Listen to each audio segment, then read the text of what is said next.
Welcome back. My name is Dr. Danny Chapa, and this is our first segment of No Practice Room, No Instrument, No Problem. And we're going to be talking about rhythm. And if you're just joining us just now, if you skipped the introductory video, that's totally cool. If you just want to focus on rhythm, that's fine. Just know that this video is basically offering a solution for all of the people who are stuck at home in an apartment. Either you don't have an instrument, or your neighbors don't want you to practice because it bothers them, or maybe that your neighbor works night shifts and they sleep during the day. So if you want to be respectful of others and you still want to improve, I like to just offer you some various things you can do to help your rhythm. So in regards to rhythm, I want to focus on two skills for our purposes today. The first of which is rhythm reading, the ability to sight read and learn or learn rhythms really quickly, the ability to count rhythms, and obviously the secret is to, like everything else, look for patterns and learn patterns. The second skill is developing internal pulse. Right? Everybody hopefully has two hands. This kind of stuff. So we'll get into all of that in detail. So let's first focus on rhythm reading. This is so important for any musician to be able to decode all of the rhythms. And if you're not a math whiz, that's totally fine, because if you read enough rhythms, they all start to kind of look similar, or similar enough to where you can put them into groups and you can see, there are patterns to this. And the more I read, the more I realize that, okay, every single dotted quarter note is going to have 3 eighth notes in it. So every time I see a dotted quarter note, I always subdivide 3 eighth notes. And there's going to be like a lot of those scenarios where every time you see this, you do this. And if you make that an automatic process that just is ingrained in your subconscious, then all of a sudden you're reading things in groups and you're also executing them right in time. And this is a separate skill. Like, I think that the instrument is kind of a distraction. If anything, it's good for us to be doing these things. So I'm going to choose to look at the positive side of these things here. So if you're not able to pick up your horn and play because you don't have the appropriate setup, it's time to focus on rhythm. And what are the benefits? Again, just to review, I think this really helps us add structure to our personal learning process, but also it'll help add structure to your teaching process. So when your students are figuring out how to learn music, well, the first thing they should do when they're learning a new piece of music is to count the rhythm. Figure out the question of when do I play the notes? If the notes are what do I play, then the rhythm is when do I play? And obviously this is huge for sight reading. Sight reading is a skill, just like any other skill, and it's divided into two primary or two fundamental categories. You got to do the phrasing and the dynamics, all that stuff too. But essentially you're reading rhythms and you're reading notes, and that's why I broke those two things down. The notes will be in the next section. So you're probably wondering, well, what do I practice? And how do I practice? So let's start with the what. What's good material for reading rhythms? And in my opinion, the answer is so obvious that it's almost like paralyzing. It's like when you first learn how to do jazz improvisation, you have all these notes you can do and all these different possibilities. So we kind of need to kind of narrow things down. But the equivalent of that for rhythms, our options are everything. Any piece of music that you either know or you don't know, you can pick it up and you can just count the rhythm. So here's one of my favorite examples. So solos, etudes, ensemble parts, those are all fine. And this is one of my favorites. It looks a lot easier than it is. I mean, sorry, it's not as bad as it looks. Yeah. So this rhythm is tricky. By the way, we're in 12/8. The other part of the other the etude actually starts here. So this etude's in 12/8. But just taking something like this and breaking it down. And so if you have, this is the Voxman book for baritone. I guess Voxman didn't know that there was the euphonium or whatever. Maybe he doesn't care like everybody else, but it's okay. We get it. So there's the trombone and the trumpet. Like they all, Voxman wrote something for everybody. So there's a good chance that you have a Voxman book, and there's also a really good chance that you haven't played through every single Voxman etude, and that's okay. This is your chance to maybe just do 1 page a day. So if you're wondering, well, how do I practice now? Now I've got an idea of what to practice. Then how do I practice, and how long do I practice? So for this first skill, I would only do 5 minutes of this every day. Whether it just be, if it takes you 5 minutes to read through 1 page, that's fine. Or if you get through it and maybe you get through a couple of pages, target 1 to 2 pages or 1 etude a day.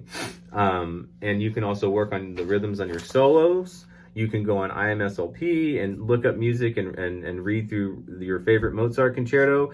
And the best thing about rhythm is that the clefs don't matter. So you can read piano music. I challenge you to read Rachmaninoff's second piano concerto. Figure out the rhythm there.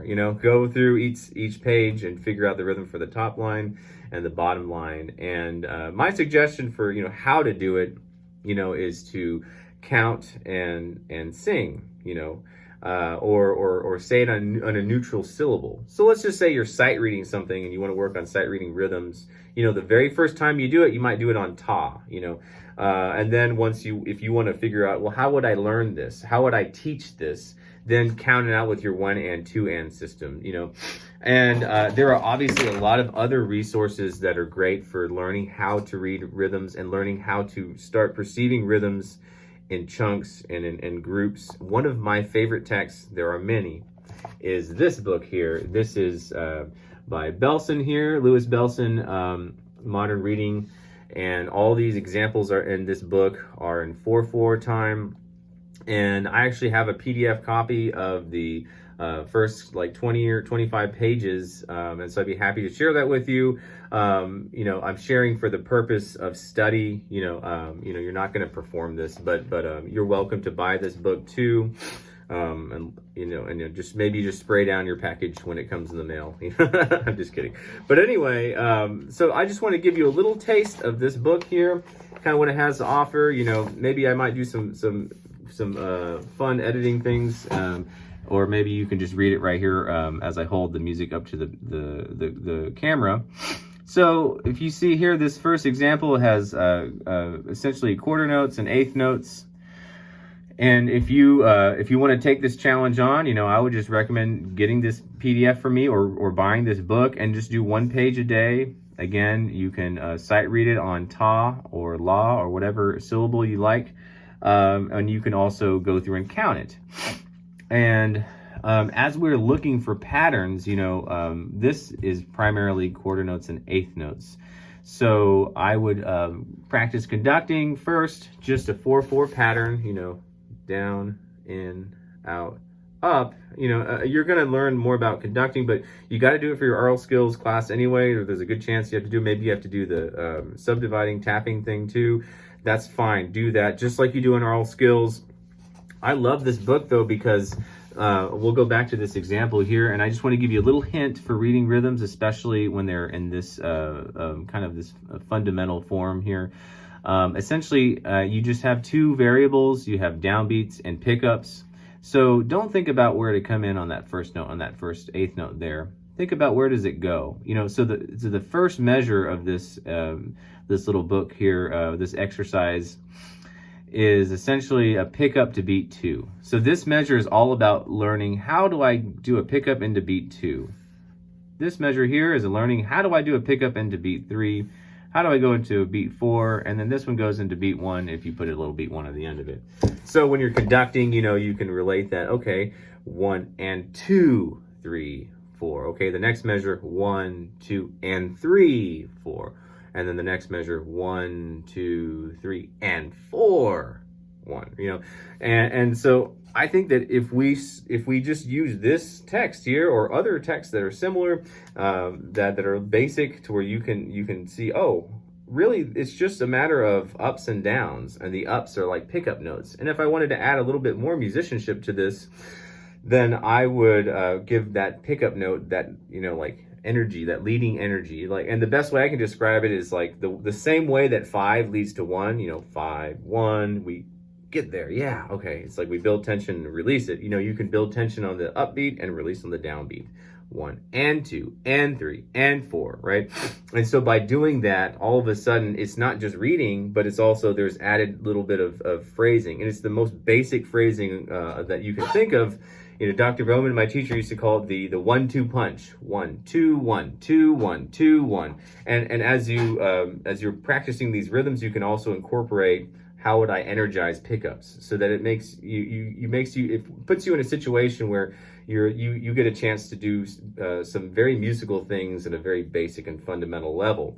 If you're not comfortable reading rhythms, this is a great start, because each page is pretty simple. But then as you progress through, the various sections, they take another variable and they plug it in. And I think you shouldn't read this book just cover to cover without thinking. You should read this book always looking for patterns. Every single one of these has a hidden message in it. The very first one was the most obvious, and then it's like there's a little pattern, and then it's kind of convoluted, and it's like in disguise. And if you can solve that little mystery behind it, then all of a sudden you get it. It's like, oh, it's just a bunch of pickups. So when I'm reading rhythms, like I find that I struggle like when to come in on a rest if I'm thinking about the first note. But if I think about where I'm going, as in like the next downbeat, then it's I'm much more comfortable with it, and I'm usually right on time. So that's kind of like the first hint with rhythm, reading rhythm patterns. And essentially, you want to learn how to identify those things, because sight reading is basically working on short-term memory. You're just quickly using your short-term memory. You're memorizing chunks of music, and it's broken down into, again, like we said, rhythms and notes. Well, we're going to isolate just the rhythms, and we can really get those patterns down. So look for patterns and look for what we call rhythm blocks to help you with rhythm reading. The next example I have, so once you've read everything, and you can, and I just want to reiterate, it's any piece of music. They all have rhythm, right? Every piece of music has some kind of rhythm. You can count it. You don't need an instrument. You don't even need, you can be in a room with somebody else and you can just do it in your head. You can go to Starbucks and do it, Well, you can do whatever you want. Be safe. Wash your hands. Anyway, the next thing we're going to talk about is internal pulse. So this is obviously really important for you as somebody who plays in an ensemble. You want to keep the pulse steady so that, if you're a low brass player, you can be the one who keeps everybody right in time. And then the conductor says, low brass, you're right in time. Usually we drag, that's the life of the low brass. We're far away from the conductor, so the distance thing doesn't help either. But low brass players generally tend to drag. I've been accused of dragging before, so I worked my butt off on developing internal pulse, and I try to keep right with the metronome. And so, speaking of metronome, we're gonna get into how we can do this again. Well, what do I practice? Well, the answer is anything you know. So with reading rhythms, the answer was anything. What do I practice? Anything. Well, with internal pulse, practice the songs or pieces that you know by heart, or you have memorized, or maybe your favorite march. And so the first thing I would do is so fundamental. You were thinking, oh, wait a second, that's it, really? And it's just sing and clap. So with a recording. So the first method involves a recording, and it involves your right and your left hand. And I would recommend just listening to one march a day. Again, you don't need to spend a lot of time on this. 5 minutes for the first skill, and now this second skill here, you can just spend about 5 minutes. But if you find yourself really getting the hang of it, or if you're struggling with it, you might spend more time. But I recommend 10 minutes total on rhythm 5 and 5.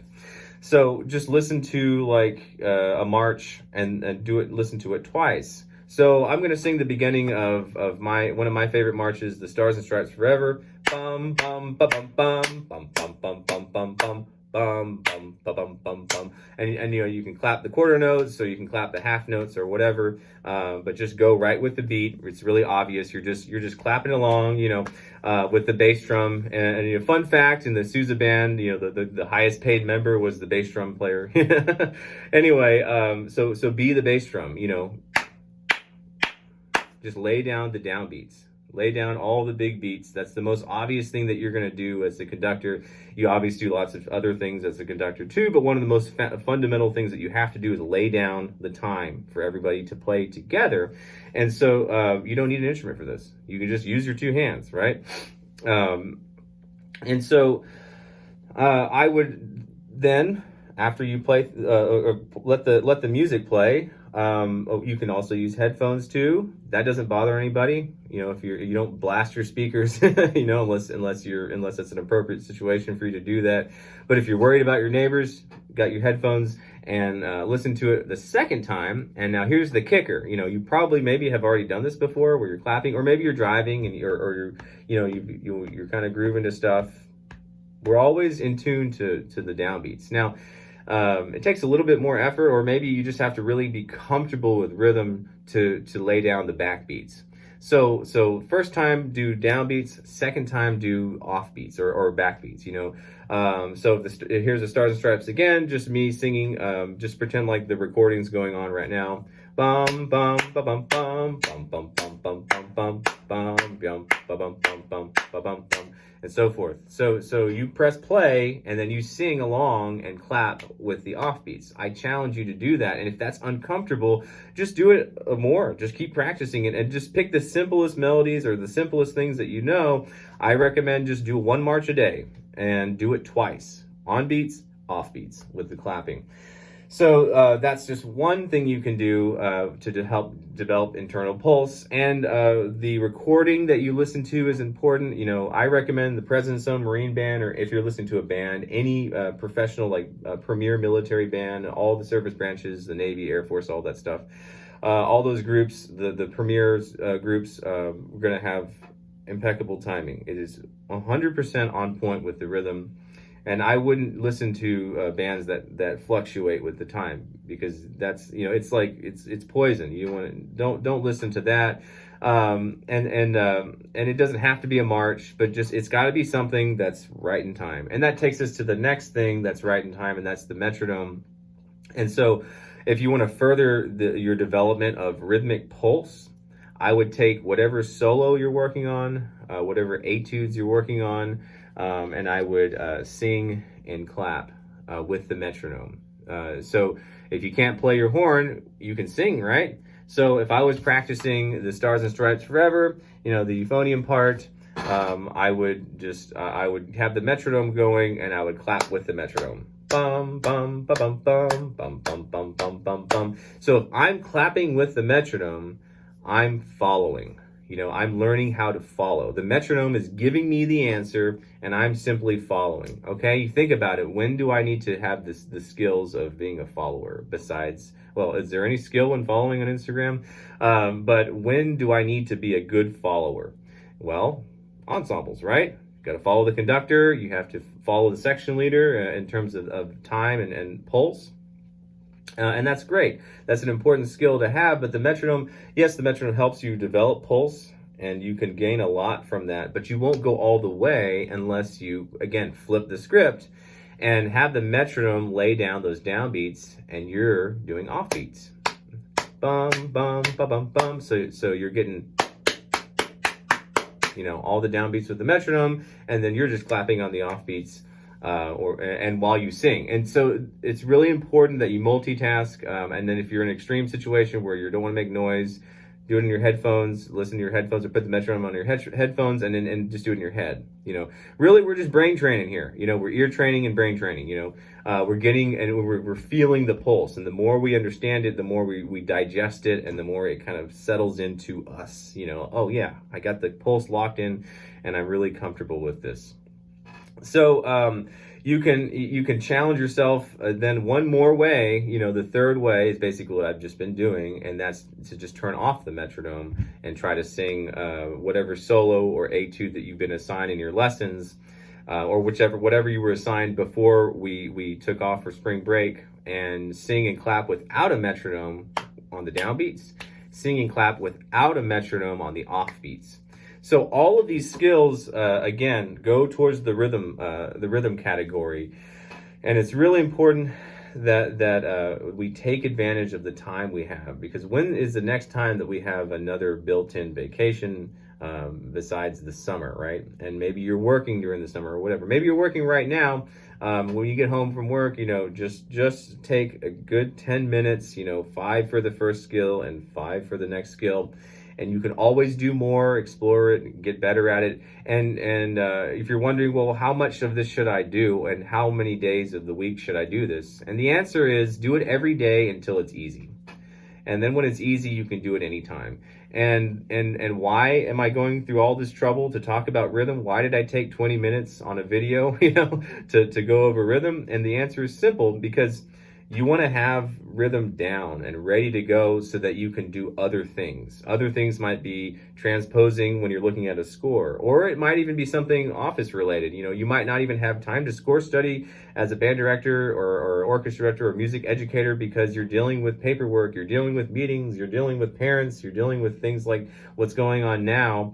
So now more than ever is a very important time for you to understand that, hey, this is something I can work on without an instrument. I can do it relatively quietly. I can, and with headphones here, it's essentially silence. You could be a silent rhythm expert here and here, with your headphones, and then you're just doing some really good brain training. So anyway, the next section we're going to go into in our next video is going to be note recognition and similar strategies with rhythm, but now applying them to notes. Again, none of this involves an instrument.